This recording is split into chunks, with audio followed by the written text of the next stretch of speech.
जीमू के देह में ये इनका घुसा हुआ भाला देखिए, जो इस बात का प्रमाण है।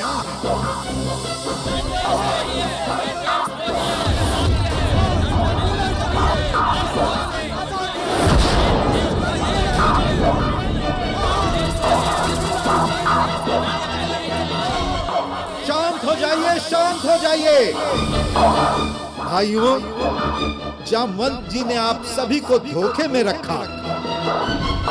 ये सारे रीछ प्रदेश के अपराधी हैं, किंतु हमारे महाराज के भाई भी हैं।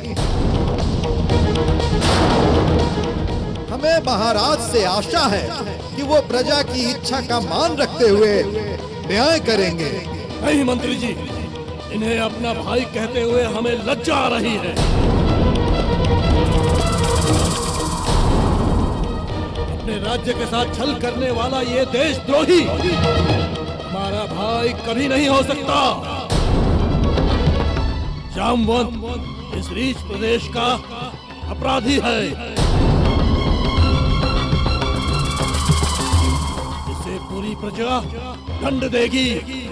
ले जाओ इसे यहाँ से, ले जाओ।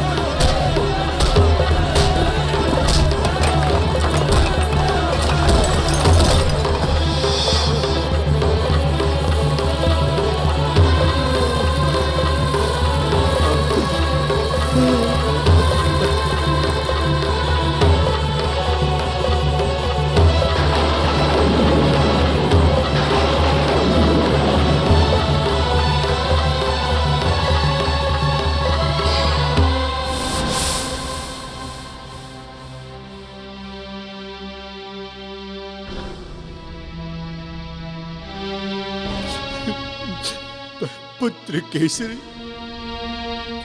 सारी प्रजा के साथ साथ हमारी धर्म पत्नी ने भी हमें देशद्रोही समझ लिया।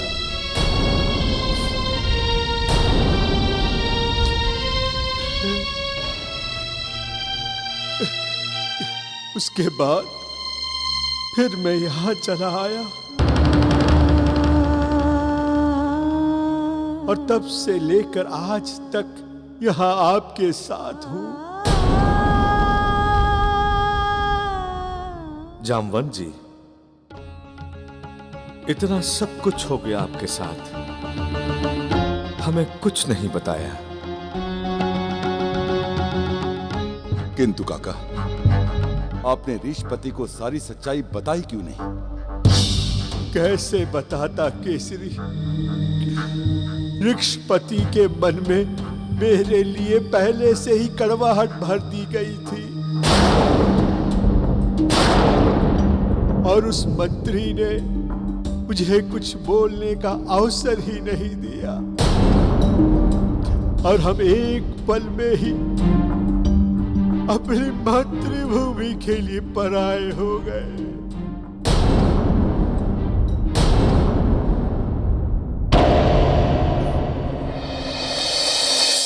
महाराज, गुप्तचरों से सूचना मिली है। रीछ प्रदेश में चर्चा है कि वहां एक वानर बालक घुस आया है।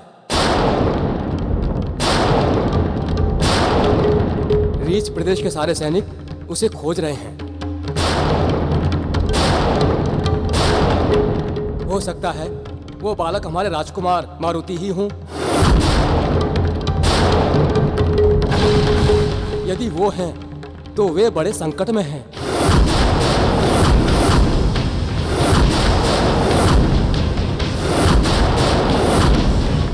क्योंकि ऋषपति ने उस बालक को मारने का आदेश दिया हुआ है। क्योंकि ऋषपति ने उस बालक को मारने का आदेश दिया हुआ है। क्योंकि ऋषपति ने उस बालक को मारने का आदेश दिया हुआ है। क्योंकि ऋषपति ने उस बालक को मारने का आदेश दिया हुआ है।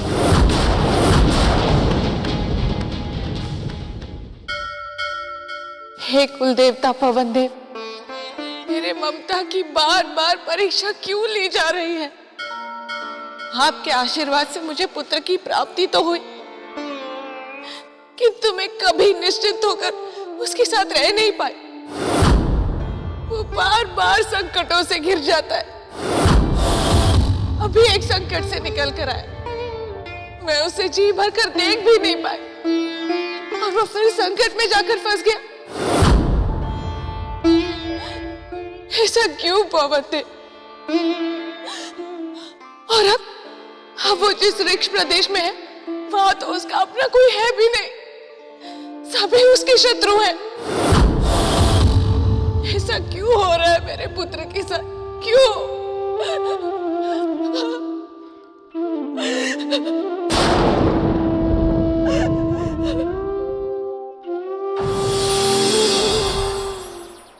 अंजना,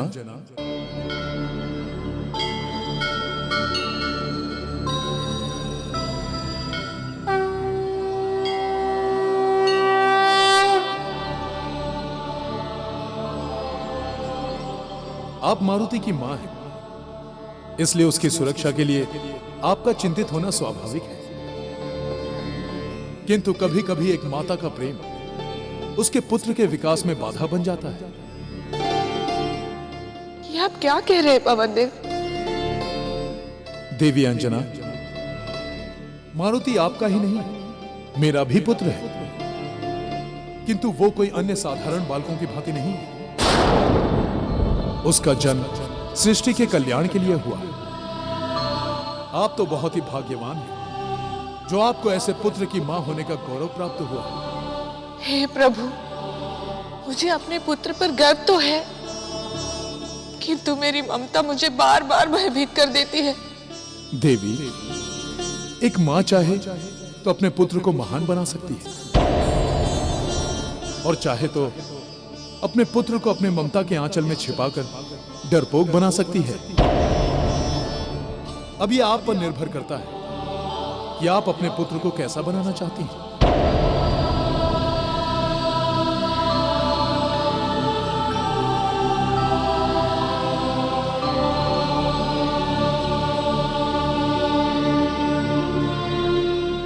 आप सत्य कह रहे हैं पवनदेव, मेरी ममता ने मुझे स्वार्थी बना दिया था। मुझे क्षमा करें, मेरे पुत्र मोह के कारण मारुति के कार्यों में बाधा पहुंचती है, किंतु अब ऐसा नहीं होगा। आज के बाद मेरी ममता मारुति के मार्ग का बाधक कभी नहीं बनेगी। हे प्रभु, आपको कोटि कोटि नमन जो आपने मेरी आंखें खोल दी।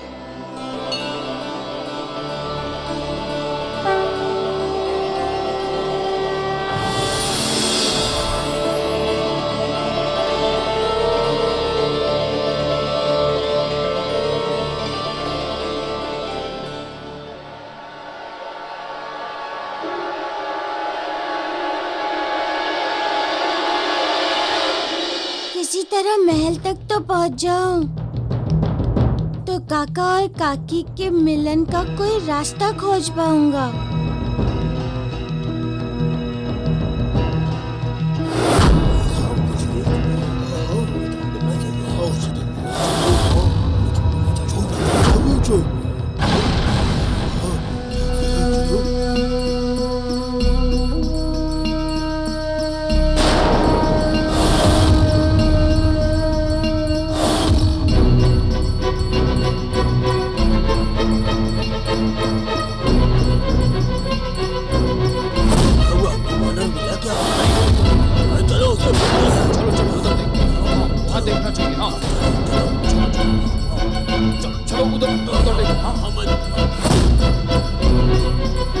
पता नहीं वो वानर बालक कहाँ चला गया।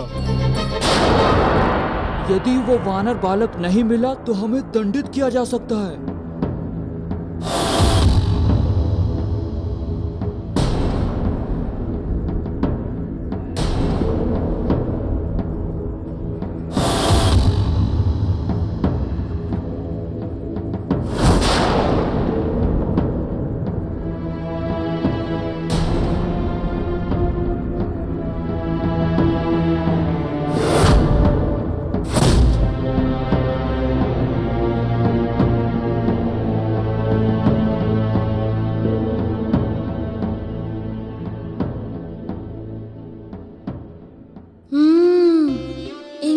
को यहाँ से हटाना होगा, नहीं तो अंदर कैसे जा पाऊंगा।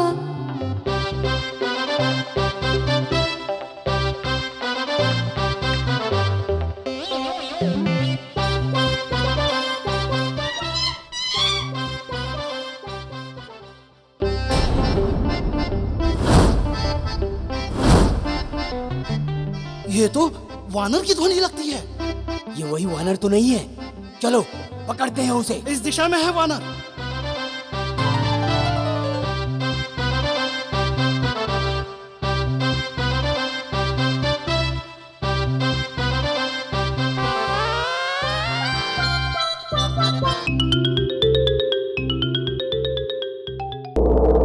सेनापति, अगले पहर हम ऋष प्रदेश पर आक्रमण करने वाले हैं। जाओ और हमारी सेना को तैयार रहने का आदेश दो। जो आज्ञा महाराज, आपको आपकी सेना तैयार मिलेगी। सेनापति जी,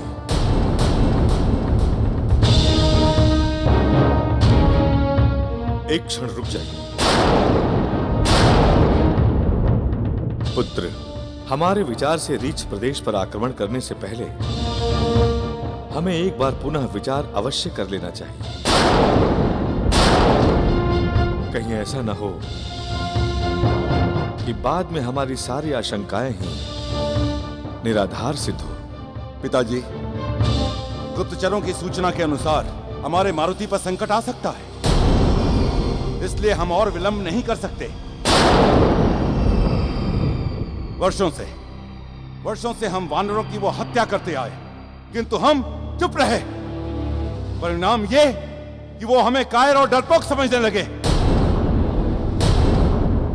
और इसीलिए हमारे मारुति के प्राण संकट में पड़ गए।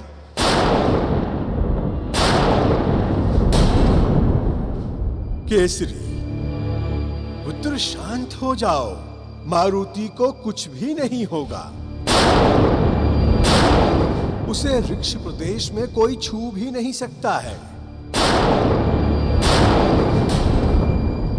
काका, ये बात मात्र कहने वाली है। वो ऋषपति आपका भाई अवश्य है, किंतु वो अधर्मी है, क्रूर है। उसे तो पाठ पढ़ाना होगा। केसरी, आक्रमण हुआ तो दोनों ओर के प्रजा की जान और धन की बहुत बड़ी हानि होगी, और यदि ऐसा हुआ तो मेरे जीवन भर के त्याग का कोई मूल्य नहीं रह जाएगा। तुम ये कार्य मुझ पर छोड़ दो। मैं स्वयं ऋक्ष प्रदेश जाऊंगा और मारुति को लेकर आऊंगा। नहीं काका, हम अपने कार्य के लिए आपके प्राणों को संकट में नहीं डाल सकते। पूरा ऋष प्रदेश आपका शत्रु बना हुआ है। यदि आप गए तो स्थिति और बिगड़ सकती है। सेनापति, युद्ध की तैयारी करो। हम और प्रतीक्षा नहीं कर सकते। जाओ।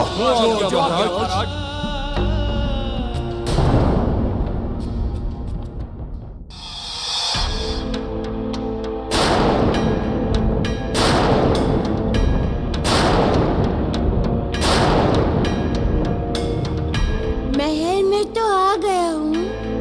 यहाँ से काका के निर्दोष होने का कोई ना कोई प्रमाण अवश्य मिलेगा। ओम नमः शिवाय, ओम नमः शिवाय, ओम नमः शिवाय, ओम नमः शिवाय। लगता है यही है रीछपति, जामवंत काका के भाई। ओम नमः शिवाय, ओम नमः शिवाय, ओम नमः शिवाय।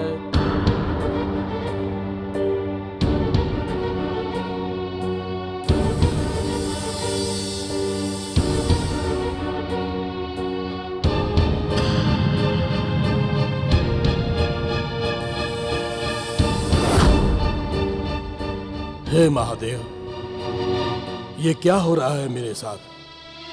मैं कितने वर्षों से आपकी पूजा कर रहा हूं, किंतु आज भी मेरा मन कहीं ना कहीं भटक जाता है। मैं एकाग्रचित होकर कभी आपका ध्यान नहीं कर पाया। मेरा मन विचलित होता रहता है, अशांत रहता है।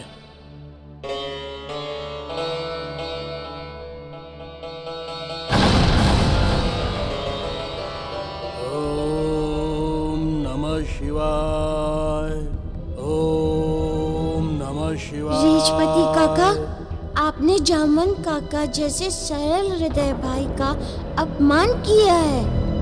अपनी महत्वाकांक्षा के लिए आपने एक योगी को अपमानित करके उससे उसकी मातृभूमि छोड़ने के लिए विवश किया, जबकि आपका अंतर्मन जानता है कि आपने एक निर्दोष के साथ अन्याय किया है।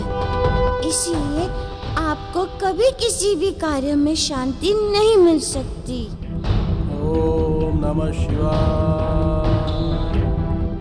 महाराज, मंत्री जी आ गए।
महाराज, हमें शंका थी कि वो वानर बालक उनके ही घर में है। कल तुम्हें हम पर शंका होगी तो क्या हमारे घर में भी निरीक्षण करोगे? मंत्री, एक स्त्री के लिए पति भगवान के समान होता है, किंतु उस स्त्री ने देशद्रोह के नाम पर अपने पति को त्याग दिया।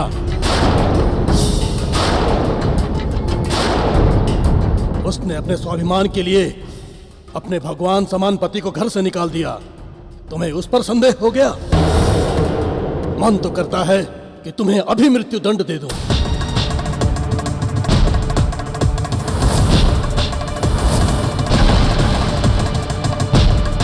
क्षमा करें महाराज। याद रखना मंत्री, भविष्य में ऐसी भूल दोबारा ना हो, अन्यथा वो दिन तुम्हारे जीवन का अंतिम दिन होगा।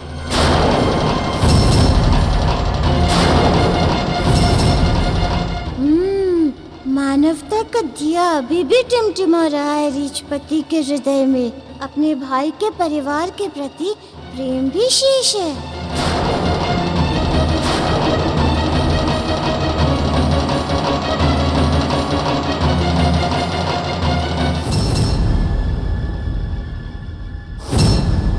जी तो चाहता है कि उसके अभी 2 टुकड़े कर दूं। शांत मंत्री, शांत। ये समय क्रोध करने का नहीं है। इस अपमान की आग को अपने सीने में दबाए रखो और शांति से सोचो कि आगे करना क्या है। सेनापति, अब हमें तभी शांति मिलेगी जब इस अपमान की आग में इस रीछपति और इसके संपूर्ण परिवार को जलाकर भस्म कर देंगे। किंतु कैसे मंत्री? इस जैसे महाबली को मारना इतना सहज नहीं है।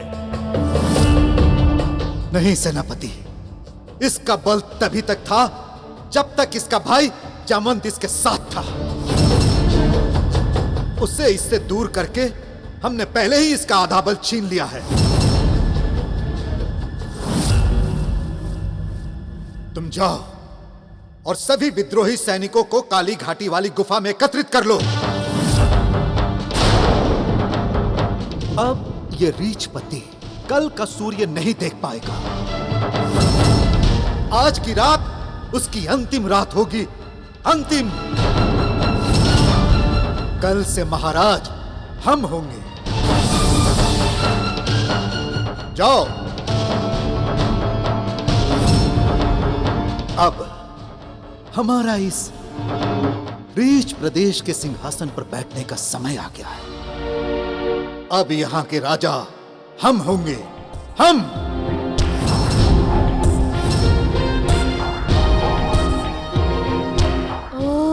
तो ये बात है, इस दुष्ट मंत्री का रचा हुआ ये सारा षड्यंत्र है, किंतु मैं ये षड्यंत्र सफल नहीं होने दूंगा।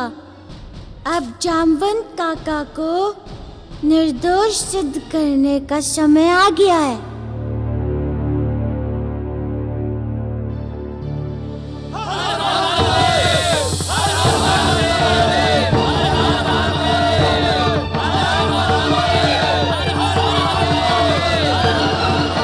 अंजना, हम आपके मारुति को ऋष प्रदेश से सकुशल लेकर आएंगे।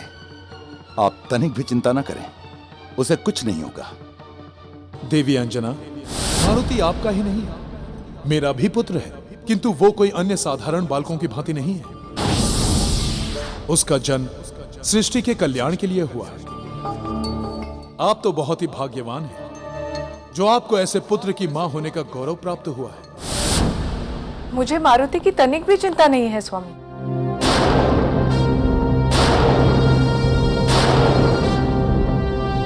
मैं जानती हूँ आप उसे लेने तो जा रहे हैं, किंतु उसे कुछ नहीं होगा।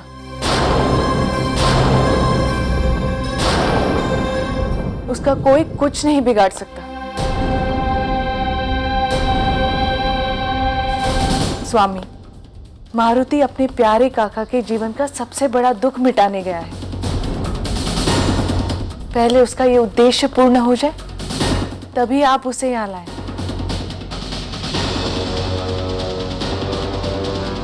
अंजना, जिस पुत्र के साथ आप जैसी माता का आशीर्वाद हो, उसे कुछ नहीं हो सकता।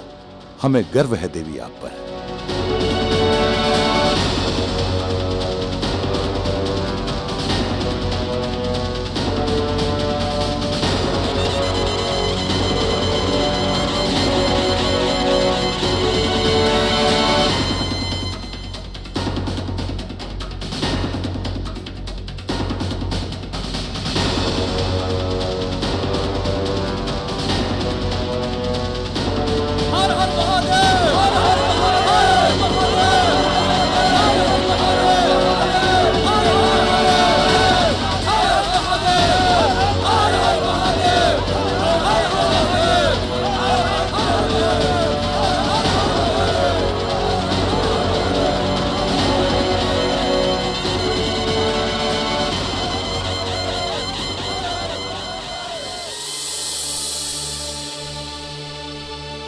मारुति!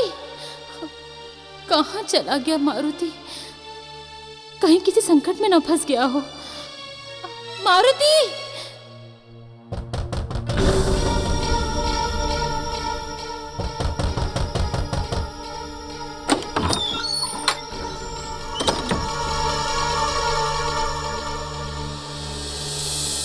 मारुति, बिना बताए कहाँ चले गए थे? काकी, आप चलिए मेरे साथ। मैं आपको कुछ दिखाना चाहता हूँ। नहीं मारुति।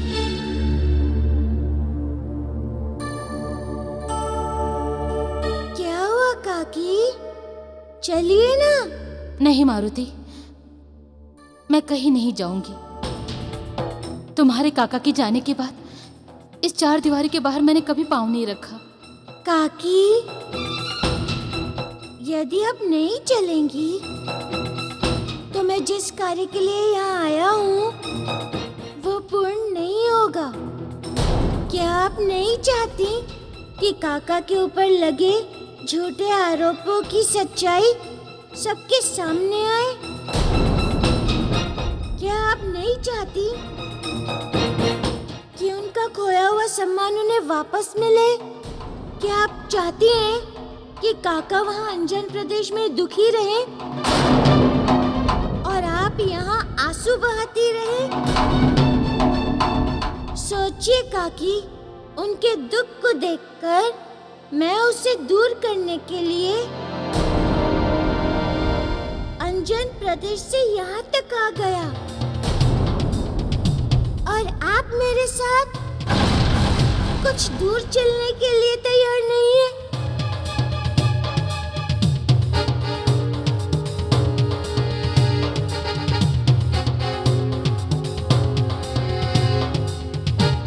चलो मारुति, कहाँ चलना है?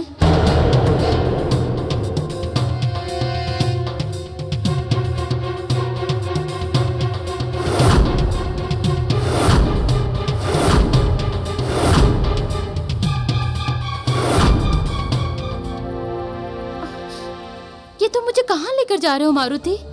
काकी, सत्य का मार्ग लंबा और दुर्गम होता है। सत्य का दर्शन कराने ले जा रहा हूँ आपको। बस आप मुझ पर विश्वास रखिए।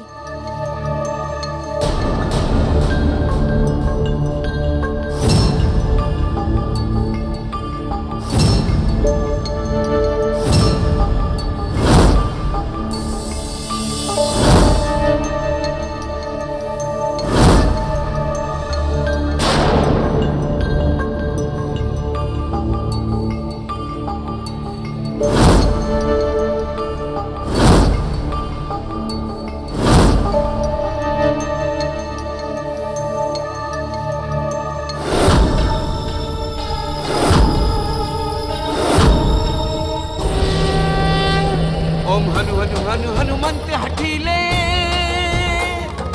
पैर ही मारू वज्र की कीले। ओम ह्रीम ह्रीम ह्रीम हनुमंत कपीसा। ओम होम होम होम होम हनु अरिसीसा। बजरंग बली बजरंग बली। जय जय जय बजरंग बली।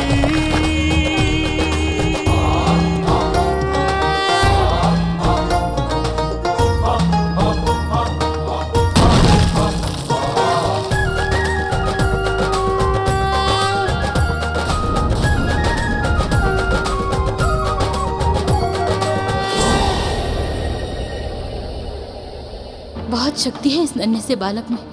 अवश्य ये कोई साधारण बालक नहीं है।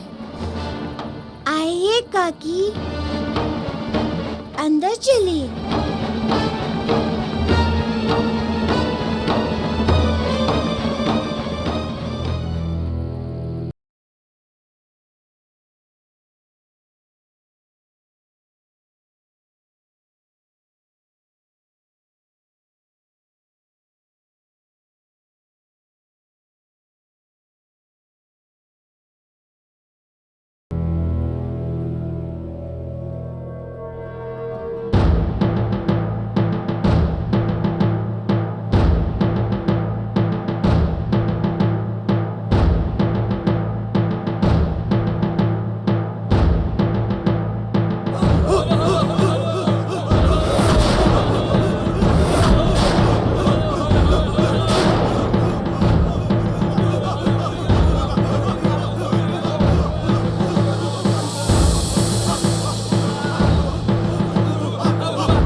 प्रिय रीछ एवं मानव वीरों, हम सब की प्रतीक्षा की घड़ी अब समाप्त हो गई है। आज ही की रात हम रीछ प्रदेश पर आक्रमण करेंगे।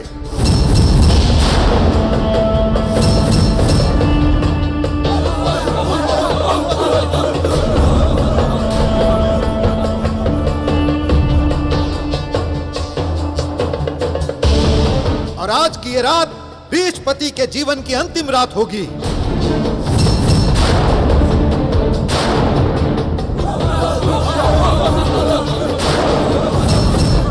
कल का सूर्य उगते ही इस रीछ प्रदेश पर आपका राज होगा।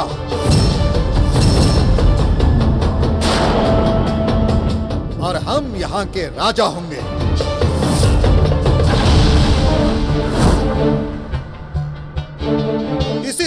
लिए हमने जामवंत को देशद्रोही सिद्ध करके इस राज्य से बाहर निकलवा दिया।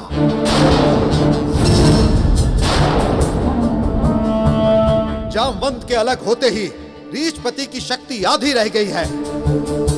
अब रीछपति मरेगा और हम यहाँ के राजा बनेंगे। इस दिन के लिए ही हमने जामवंत को देशद्रोही सिद्ध करके इस राज्य से बाहर निकलवा दिया था। अब रीछपति मरेगा और हम यहाँ के राजा होंगे।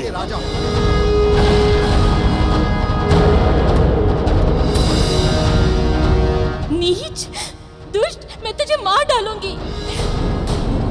छोड़ दो मुझे मारुति, मैं इस पापी को जीवित नहीं छोड़ूंगी।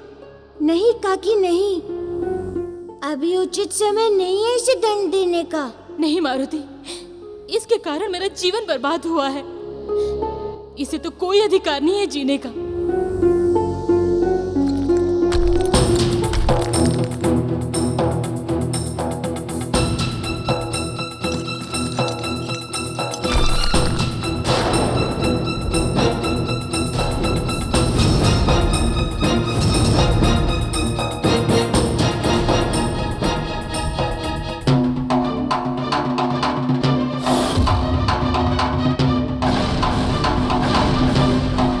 कौन है वहां? सैनिकों, देखो जाकर वहां कौन है।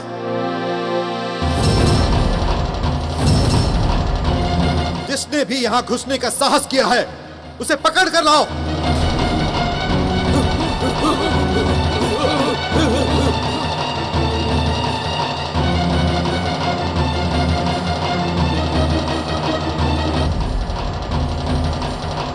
यहाँ तो कोई नहीं है, उस ओर देखते हैं।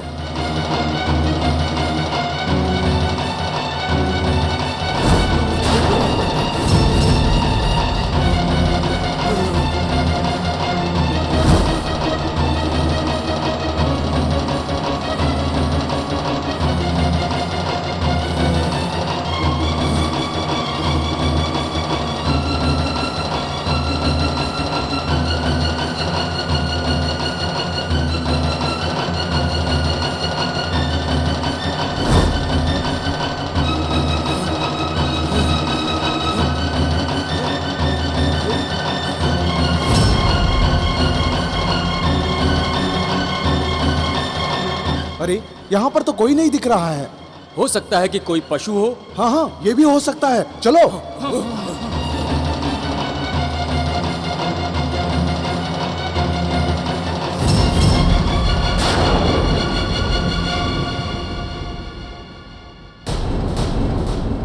मंत्री जी, वहाँ तो कोई नहीं दिखा। लगता है कोई पशु था।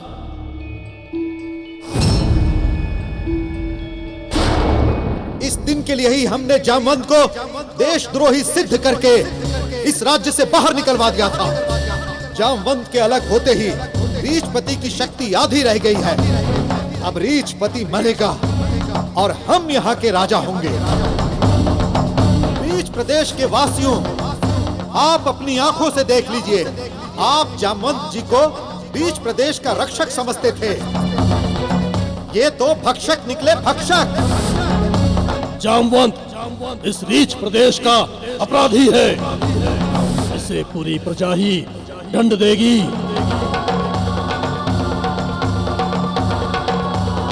तुम हमारी पत्नी हो। हमने एक दूसरे को जीवन भर साथ निभाने का वचन दिया था, इसलिए अब तुम्हें भी हमारे साथ ही चलना होगा। मैंने एक सच्चे व्यक्ति से विवाह किया था, किसी देशद्रोही से नहीं। इसलिए आपका और हमारा संबंध यहीं तक था।